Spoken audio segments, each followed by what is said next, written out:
प्रश्न 1907 में कांग्रेस का सूरत विभाजन केवल उदारवादियों और अतिवादियों के मध्य उपस्थित मतभेदों का परिणाम न होकर ब्रिटिश सरकार की रणनीति का प्रतिफल भी था। विवेचना करें।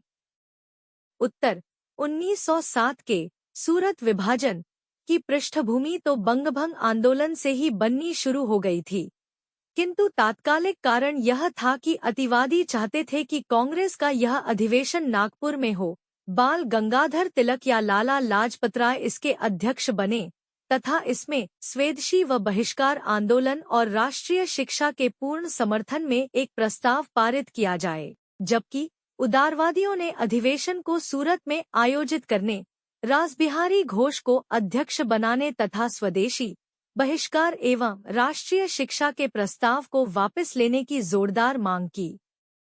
दोनों ही पक्षों ने अपना अड़ियल रुख बनाए रखा तथा किसी भी समझौते की संभावना को नकारते हुए कांग्रेस के विभाजन को सुनिश्चित किया था, किंतु यह विभाजन महज इन दोनों पक्षों के मध्य के विवादों का ही परिणाम नहीं था। इसके पीछे सरकार की भी सोची समझी रणनीति अपना कार्य कर रही थी।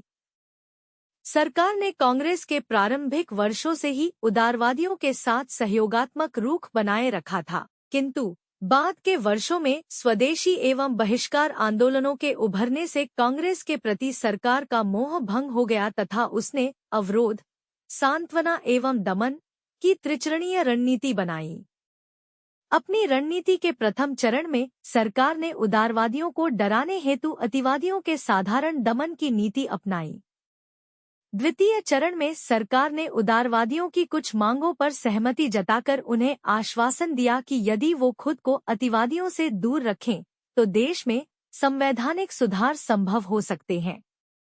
इस प्रकार उदारवादियों को अपने पक्ष में करने के तथा उन्हें अतिवादियों के खिलाफ करने के बाद सरकार के लिए अतिवादियों का दमन करना आसान हो गया। दुर्भाग्य से उस दौर में जब पूरे राष्ट्र को अपने सभी राष्ट्रवादियों के समन्वित प्रयासों की जरूरत थी, उसी वक्त ये दोनों पक्ष, उदारवादी व अतिवादी, ब्रिटिश नीति के शिकार हो गए एवं उसकी परिणति सूरत विभाजन के रूप में शामिल आई।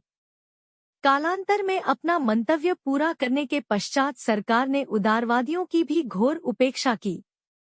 अतः यह कहना उचित प्रतीत होता है कि सूरत विभाजन अप्रत्यक्ष रूप से ब्रिटिश सरकार की रणनीति का प्रतिफल था।